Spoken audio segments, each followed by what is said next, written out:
কালীগঞ্জ বিধানসভার অন্তর্গত Meera girls high স্কুলের ৮০-র ২১ নম্বর বুথে সপরিবারে ভোট দিলেন তৃণমূল প্রার্থী আলিফা আহমেদ। ভোটদান পর্বের শেষে তৃণমূল প্রার্থীর দাবি, মানুষ স্বতঃস্ফূর্তভাবে ভোট দিচ্ছে, এখনও কোথাও কোনো অশান্তির বাতাবরণ নেই। সশস্ত্র পুলিশ বাহিনী এবং কেন্দ্র বাহিনী রয়েছে এই উপনির্বাচনকে শান্তি শৃঙ্খলার সাথে সম্পন্ন করার জন্য। তিনি আশাবাদী এই উপনির্বাচনে কোনো রকম অপ্রীতিকর ঘটনা ঘটবে না। ভোট আপনারা জানেন, আমরা খালি দুটো রাজনৈতিক দলের বিরুদ্ধে লড়াই করছি না, আমাদের লড়াই আজকে একটা দুর্যোগপূর্ণ আবহাওয়ার বিরুদ্ধেও।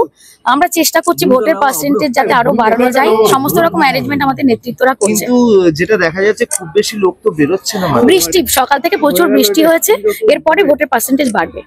আর এমনি কিরকম শান্তিপূর্ণ ভোট হচ্ছে?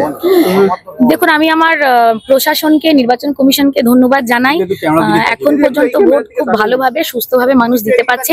সবার কাছে আমার বার্তা যে আপনারা নির্ভয়ে, নিঃসংকোচে আপনাদের সব থেকে বড় অধিকার সংবিধানের ভোটাধিকার, সেটা প্রয়োগ করুন।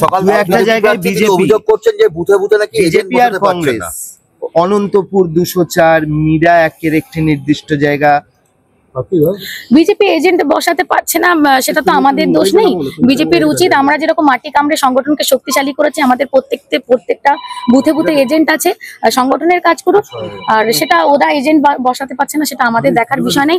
আমাদের চেষ্টা বেশি পরিমাণে মানুষকে বেরিয়ে নিয়ে এসে তারা যাতে তাদের ভোটাধিকার প্রয়োগ করতে পারে, আমরা সেই চেষ্টায় লেগে আছি। সফটওয়্যার ইঞ্জিনিয়ারের পদ থেকে একদম সরাসরি আজকে এইভাবে বুথে বুথে ঘোরা, এটা কি কোনোদিন ভাবতে পেরেছিলেন? দেখুন, বিশ্বাসেই তো দুনিয়া কায়েম। আমার স্বপ্ন ছিল রাজনীতিতে আসা, এটা আমি ভেবেছিলাম, হঠাৎ করেই নয়। ভীষণ ভালো লাগছে আজকে, আমি ভীষণভাবে গর্বিত একজন নাগরিক হিসেবে এবং একজন প্রার্থী হিসেবে। আজকের এই দিনটি আমার জীবনে অত্যন্ত গুরুত্বপূর্ণ একটা দিন।